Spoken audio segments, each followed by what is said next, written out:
अपेक्षा जहाँ है वहीं दुख की संभावना है। जहाँ अपेक्षा नहीं वहाँ विषाद का कोई उपाय नहीं। जिनसे तुम्हारी अपेक्षा है कि प्रीति मिलेगी, पत्थर नहीं, उनसे अगर फूल भी फेंका कर जाए तो घाव लगेगा। घाव फूल के कारण नहीं लगता, फूल तो बेचारा कैसे घाव करेगा। घाव लगता है तुम्हारी अपेक्षा के अनुपात से। जितनी बड़ी अपेक्षा उतनी गहरी चोट। हाँ, जिनसे तुम्हें कोई अपेक्षा नहीं है, वे पत्थर भी मारे तो भी दुख नहीं होता, तो भी पीड़ा नहीं होती। इस छोटी सी कहावत में महत्वपूर्ण बात छिपी है कि यदि चाहते हो कि जीवन में आनंद ही आनंद हो जाए, कि कोई भी चोट चोट ना रहे, कि कोई पत्थर भी मारे तो फूल की वर्षा हो, कि कोई जहर भी पिलाए तो अमृत हो जाए, तो उसका एक ही रास्ता है। अपेक्षाओं को छोड़ दो, निरपेक्ष होकर जियो। और निरपेक्षता तुम्हारे हाथ में है, कोई दूसरा तुम्हें दे ना सकेगा। और छोटे छोटे लोगों की बात तो छोड़ दो, जिनका तुम बहुत बड़ा कहते हो, उनमें भी अपेक्षा का कहीं ना कोई सूक्ष्म धागा बना ही रहता है। जीसस ने सूली पर अंतिम क्षण में आकाश की तरफ सिर उठाया और कहा कि हे प्रभु, क्या तूने मुझे छोड़ दिया? क्या तू भी मुझे धोखा दे दिया? यह तू मुझे क्या दिखला रहा है? यह वक्तव्य किस बात की घोषणा है? यह वक्तव्य इस बात की घोषणा है कि जीसस अभी भी प्रभुता को उपलब्ध नहीं हुए थे, अभी अपेक्षा बाकी थी। नहीं थी संसार से तो परमात्मा से थी।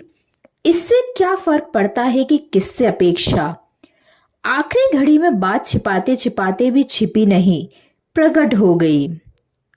आखिरी घड़ी में सच्चाइयां प्रकट हो जाती हैं। जिंदगी भर छिपाए हो जो राज, वे भी उखड़ जाते हैं।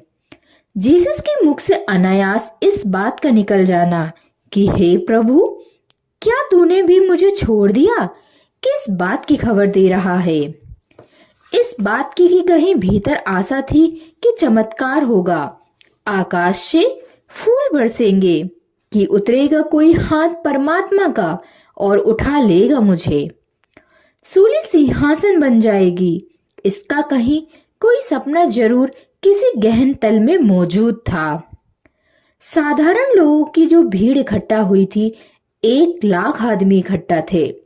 देखने इकट्ठा थे कि देखे अब क्या चमत्कार होता है, क्योंकि सुनते थे कि यह आदमी चमत्कारी है, कि पानी पर चलता है, कि पत्थरों से इसने रोटियां बना दी हैं, कि अंधों को आंखें दे दी हैं, कि मुर्दों को जिंदा कर दिया है। तो आज आ गई परम घड़ी। तमाशा देखने लोग इकट्ठे हुए थे, वे भी सब निराश लौटे। जब कुछ भी ना हुआ, सूली लग गई। कोई ना आकाश से हाथ उतरा, ना पृथ्वी फटी, ना भूकंप आया, ना बाढ़ आई, ना तूफान उठे, कहीं पत्ता भी ना हिला। प्रकृति वैसे ही चलती रही जैसे चलती थी। प्रकृति ने कोई अपवाद ना किया। ये सारे लोग भी निराश होकर लौटे। घर जाकर इन्होंने कहा होगा कि दिन व्यर्थ खराब किया। धूप धाप में पहाड़ी पर चढ़कर गए, दिन भर भूखे रहे और हाथ कुछ भी न लगा। इनमें और जीसस में भी बुनियादी फर्क नहीं है। जीसस की यह अपेक्षा है कि ईश्वर से कि हो कुछ अनूठा। नहीं हुआ तो शिकायत निकल आई, और जहां शिकायत है वहां कैसी प्रार्थना? शिकायत कभी प्रार्थना नहीं बनती। शिकायत कैसे प्रार्थना बन सकती है? प्रार्थना तो धन्यवाद है। लेकिन जीसस बहुत बुद्धिमान व्यक्ति थे। क्षण में ही उन्हें होश आ गया कि ये मैंने क्या कहा। निकला था उनके ही अचेतन से, दबा था उनके ही अचेतन में। शायद सूली के बिना निकलता भी नहीं। शायद सूली ही उसे निकालने का कारण बनी। शायद सूली ने जो पीड़ा दी और जो अपमान लाखों लोगों के सामने देखना पड़ा। लोग पत्थर मार रहे थे, सड़े हुए टमाटर फेंक रहे थे, लोग गालियां दे रहे थे कि अब दिखाओ चमत्कार। लोग हर तरफ की मजाक उड़ा रहे थे।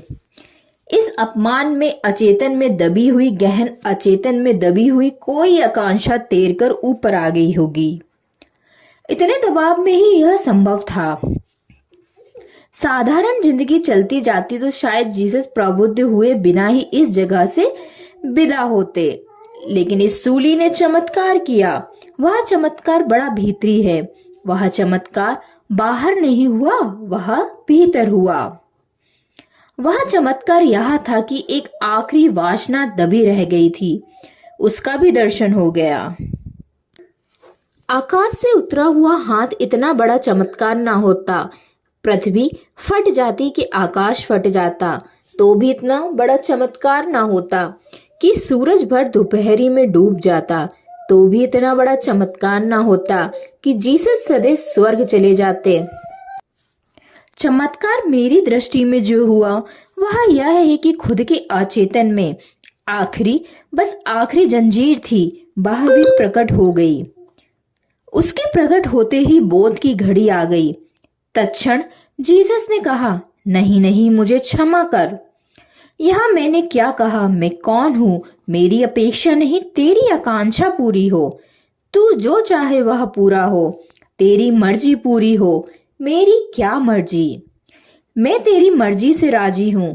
तेरा राज्य उतरे पृथ्वी पर और तेरी मर्जी के फूल खिल जाएं। बस इसी घड़ी में जीसस बुद्ध हुए, सूली पर लटके लट्टे बुद्ध हो गए।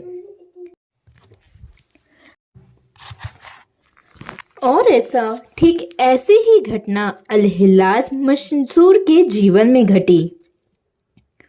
उसे भी लोग मार रहे थे, हाथ पैर काट रहे थे, पत्थर मार रहे थे। उसके सारे शरीर से खून बह रहा था। उसके साथ जो दुर्व्यवहार हुआ वैसा दुर्व्यवहार ना तो सुकरात के साथ हुआ, ना जीसस के साथ हुआ, ना सरमत के साथ हुआ। अल-हिल्लाज मंसूर के साथ जैसा दुर्व्यवहार हुआ वैसा पृथ्वी पर कभी किसी मनुष्य के साथ नहीं हुआ था।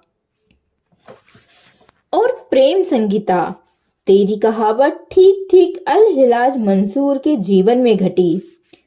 सजना ने फूल मारिया सानू पीड़ आंदरा तक होई, लोका दी पत्थरा दी सानू पीड़ रता न होई। लोग जब पत्थर मार रहे थे और मंसूर के खून की धाराएं फूट रही थी, जल्लादों ने पैर काट दिए, हाथ काट दिए, आंखें फोड़ दी, अंग अंग तोड़े, सीधा भी नहीं मारा। जितना कष्ट दे सकते थे उतना कष्ट दिया, लेकिन मंसूर हंसता रहा। उसकी आंखों में वही चमक, वही ज्योति बनी रही। कुछ भेद ना पड़ा। अनहलक का वही गुंजार कि मैं परमात्मा हूं, कि मैं ब्रह्मा हूं, अहम ब्रह्मास्मि की वही उद्घोषणा जारी रही। भीड़ में अल-हिल्लाज मंसूर का गुरु जुन्नेद भी मौजूद था। लोग जब पत्थर मार रहे थे तो जुन्नेद ने एक फूल फेंक कर मारा। जुन्नेद ने इसलिए फूल फेंक कर मारा ताकि लोग यहां ना समझे कि मैं लोगों के साथ नहीं, कि मैं भी कुछ फेंक कर मार रहा हूं। अब इस भीड़ भाड़ में जहां पत्थर फेंके जा रहे थे, कौन देखेगा कि मैंने फूल मारा कि पत्थर मारा। जुन्नेद दो काम कर रहा था। एक कि ताकि भीड़ यह समझ ले कि मैं भी विरोध में हूं मंसूर के। था मेरा शिष्य, लेकिन मेरे उससे सुनी नहीं। मैंने मना किया था कि यह उद्घोषणा मत कर, उसने मानी नहीं। तो मैं भी विरोध में हूं ताकि भीड़ समझ ले कि जुन्नेद का सहारा नहीं है मंसूर को। और इसमें और राजनीति भी थी कि मंसूर भी समझ ले कि आखिरी क्षण में मैं तुझे विदा देने आया हूं। देख, फूल से तुझे विदा दे रहा हूं। राजनीति बड़ी दुधारू तलवार होती है।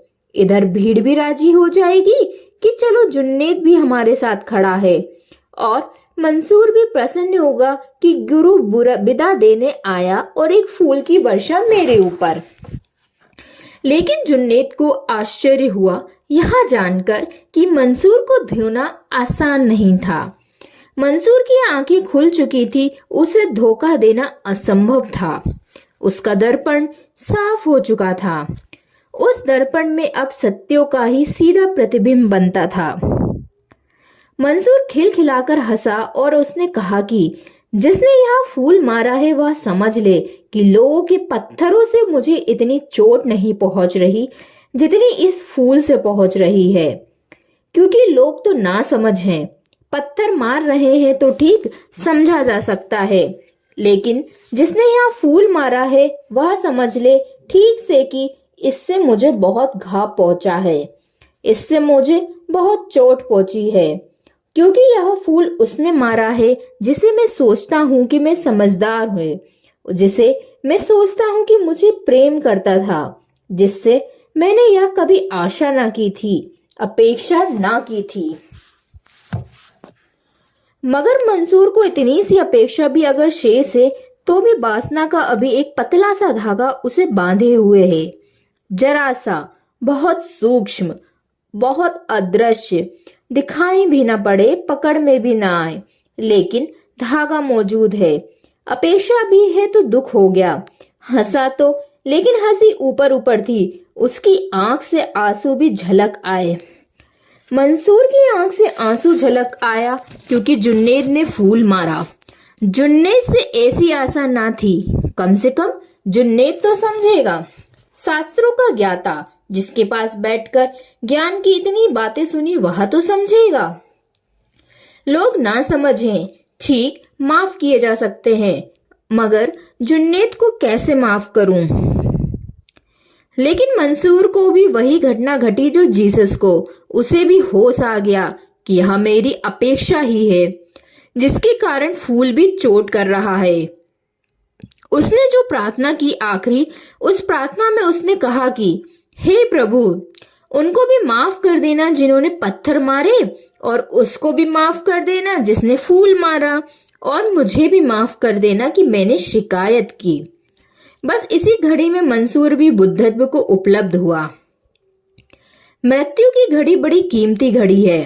कोई ठीक उपयोग कर ले तो जीवन से ज्यादा महत्वपूर्ण मृत्यु है, क्योंकि जीवन तो छितरा होता है, बिखरा होता है, 70 साल 80 साल, लेकिन मौत सघन होती है, मौत प्राणगण होती है, एक क्षण में सब कुछ हो जाता है।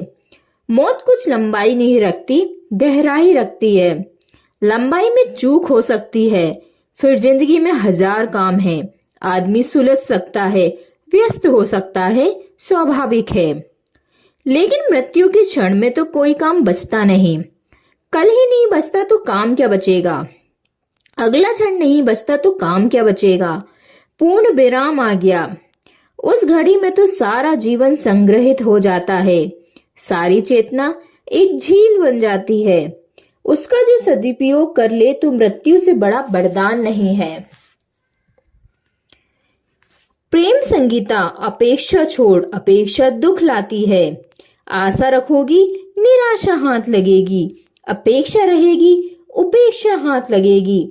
सुख मांगोगे, दुख पाओगी, न सुख मांगो, न अपेक्षा करो, न आशा बांधो, फिर देखो जैसे ही आशा छूटी कि सब आशाएं पूरी हो जाती हैं, और जैसे ही अपेक्षा गई कि सब दुख गए और सुखों की वर्षा हो जाती है। मत मांगो जीत, फिर हारने का कोई उपाय नहीं। और लालचू कहता है मुझे कोई हरा नहीं सकता, क्योंकि मैं जीत मांगता नहीं, मैं जीतना नहीं, मुझे कोई हराएगा कैसे? उसको हराया जा सकता है जो जीत मांगता हो, उसे दुखी किया जा सकता है जो सुख मांगता है, उसका अपमान किया जा सकता है जो सम्मान मांगता हो। लेकिन जिसे कुछ फर्क ही नहीं रहा अपमान और सम्मान में, जिसे कांटे और फूल बराबर हुए, जिसे जिंदगी और मौत समान हुई, अब उसे कैसी पीड़ा, कोई उपाय ना रहा। और यही क्षण है, यही घड़ी है जब व्यक्ति अतिक्रमण करता है संसार का। इसको कहे निर्वाण, समाधि, बुद्धत्व। धन्यवाद।